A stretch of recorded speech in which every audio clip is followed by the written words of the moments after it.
The two that signed today, Bobby and Kamani. Bobby's a punter from Tallahassee, really talented young guy, and he came out here.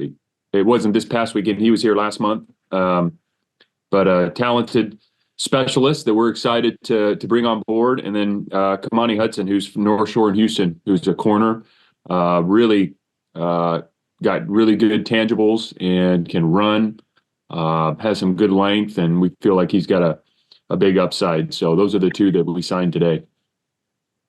Okay, we'll go to Steve Kroner from the San Francisco Chronicle. Morning, Justin. I think when we talked the last time, the December signing day, and I asked you, how much of your roster is set and how much of it will be different by the time mid-August comes. And I think you said about 2/3 at that point. At this point now, how close is your roster to being what it'll be in mid-August? Well, we got 30 new signees.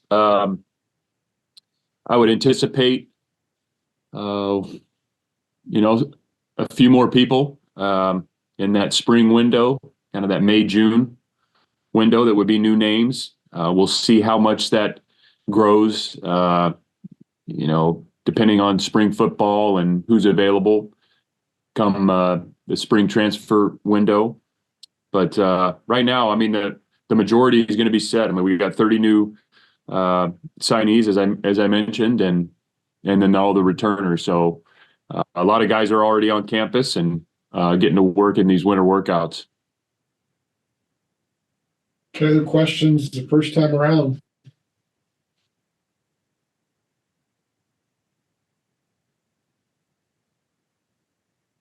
Okay, any other questions? Please let us know in the chat. Go back to Jim McGill with Bear Insider. Justin, can you talk a little bit about Bobby? He's been a bunch of different programs, seems to have a big leg. Can you talk a little bit about his story and what he adds? Yeah, just a guy that's got a lot of God-given ability as a specialist. That's who you're talking about? Yeah. Yeah. He's got a lot of ability. He's still going to, grow as a player, but, having a punter who's consistent and is a weapon in terms of changing field position. I think we all, we recognize it when you have one, and when you're struggling in field position. Coverage is obviously a big part of that. But having a guy that can flip the field and pin people is a big deal. So just a guy that we wanted to bring into the program and continue to work with, and he's shown in his high school career that he's got the tools to do it. So now it's about honing those tools and becoming a consistent performer. And Kamani's the guy that played for a very good program in North Shore, and he seemed to really just get recruiting attention lately. What do you think kept him off the radar a bit?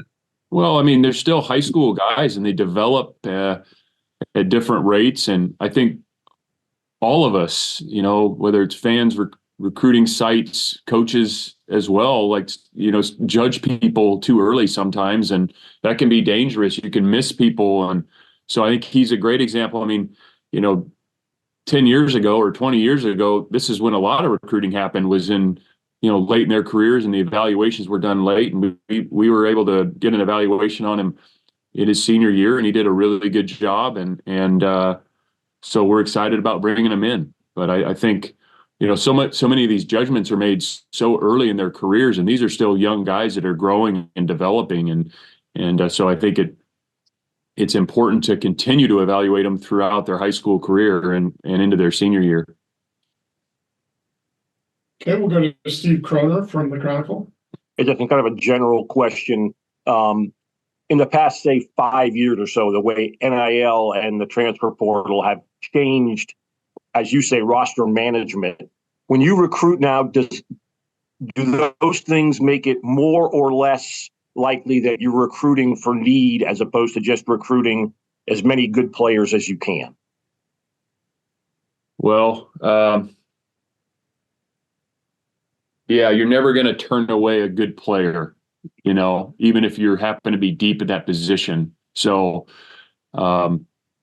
Are there needs that need to be addressed? Yes. Did we address every single need? We tried to. I still think there's a couple areas where we need to continue to evaluate people on the team, and if we get into that spring transfer window, if some talented people become available, then we will be aggressive in going after them. But to answer your question, we're never going to turn away a great player ever.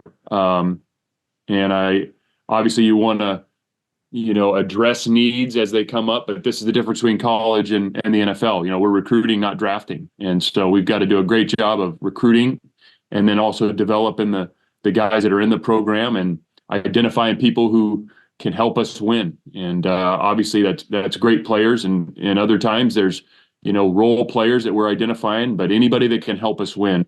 But yeah, at the end of the day, you're not going to you're not going to tell a great player that we don't want him because we're too deep at his position. We will never say that. Okay, we'll go to Jeff Frado from Cal Sports Report. Justin, you guys came out of the season seemingly with a quarterback established, but you brought in a couple. What do you expect to be the competition in spring at that position? Well, I expect there to be competition there. Fernando did a real good job coming in as a freshman midway through the season and becoming the starter. I think he showed some really good things. There's also areas where he's got to continue to improve. I know he's working extremely hard.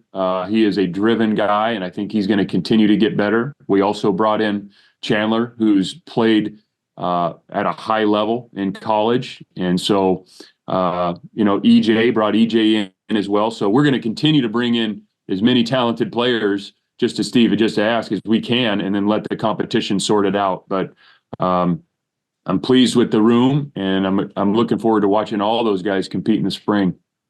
I presume Chandler doesn't come in as a transfer without some assurance that he's going to be at least given a chance to compete for that position, huh? Well, I would say everybody is going to be given an opportunity, whether you're a freshman, a transfer, whether you walked on and had no stars, or you're a fourth-year returning starter, who's All-American. Like, everybody's going to get an opportunity, because at the end of the day, we want, again, the competition to set the depth chart. And we feel good about that room and some other rooms as well. And we got to get out there on the field and let those things play out and develop. So this is no reflection on how you think Fernando performed?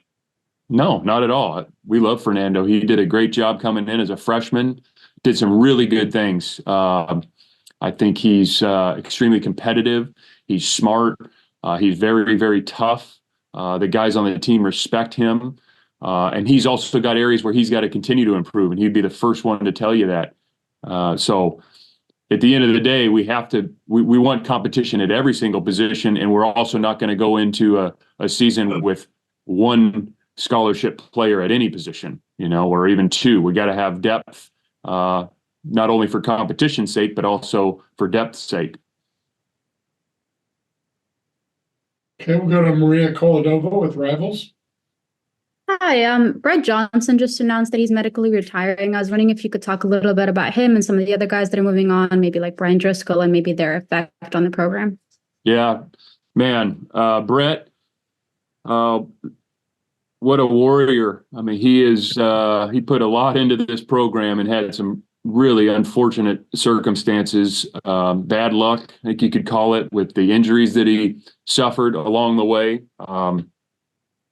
Sorry that he had to go through that. He did a lot for us on the field. He did a lot for us off the field. He's a really well-respected guy on the team, and forever will be a Cal Bear. We appreciate everything that he did and want to help him in his, future endeavors. But man, just a guy that's been through a lot and has persevered and never. He is one of those guys that's going to be able to handle really whatever adversity comes at him because of kind of some of the things he went through here. And so really appreciative of Brett and what he did here, and wishing him nothing but the best moving forward. And then Brian Driscoll, same thing, just another guy that gave a lot to the program, did a heck of a job for us, got the most out of himself. I would tell you that. I mean, Brian worked extremely hard, physically, mentally, to be prepared to play. And, and I know he's got goals in life, and he's going to be very successful just because of the work ethic and the toughness that he showed as a player here, and also, just the intellect. He's a very, very sharp guy and going to be real successful. As a follow-up note to that, we will have Brett available for you here after Coach Wilcox finishes also. We'll go to Matt Moreno from Rivals. Coach, there's been a lot of talk about just the recruiting calendar and kind of how things are playing out with the transfer portal. Obviously you guys playing in a bowl game. Is there any changes you would like to see to the recruiting calendar to kind of make life easier for you guys as coaches? Yeah, I think there's a lot of discussion about that right now. When, early signing day, when's the best time for that? You're not going to get consensus across the country because people have different opinions on it for different reasons. But I think having an earlier signing day would be good.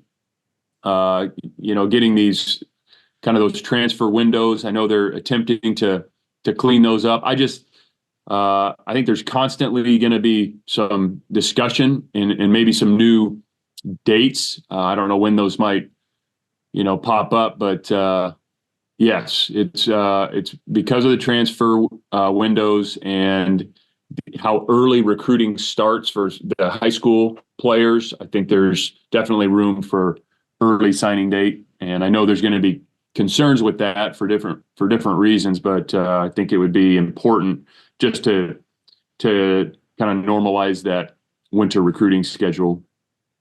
Based on how it is right now, how much have you guys kind of found your rhythm, I guess, in terms of just trying to add talent and kind of figuring out under the current kind of constraints, kind of how it fits and what you guys want to do and when you guys want to add certain players? Well, we're going to recruit whenever we're able to recruit, so the last few weeks we've been out on the road looking at, high school players, watching them and, thinking about that 2025 class and, the winter, that December window, early January, there's a lot of transfer recruiting going on, still some high school recruiting. So anytime that it's open, we're going to be out there recruiting because that's the lifeblood of the program and it's critical to our success. Thank you. Okay, we'll go to Doug Parrish with Football Organically. Hi, good morning, Coach. Wanted to touch a little bit about the schedule going on in the ACC. This past season, Cal basically, was defeated by some top-ranked teams in the country. And it was interesting that we barely lost those games. And if you look at the new schedule, and considering all of those teams that we barely lost against, they were ranked in the top 25, right? So the new schedule that's coming out in the ACC is so none of these teams appear to be ranked that highly. Do you feel that equates to more wins for Cal in the upcoming season? Well, what equates to more wins is playing great football. So that's what we're focused on. We got the schedule. There's some excellent teams that we're going to be playing and some new faces in the stadium, and we're going to go to some different venues.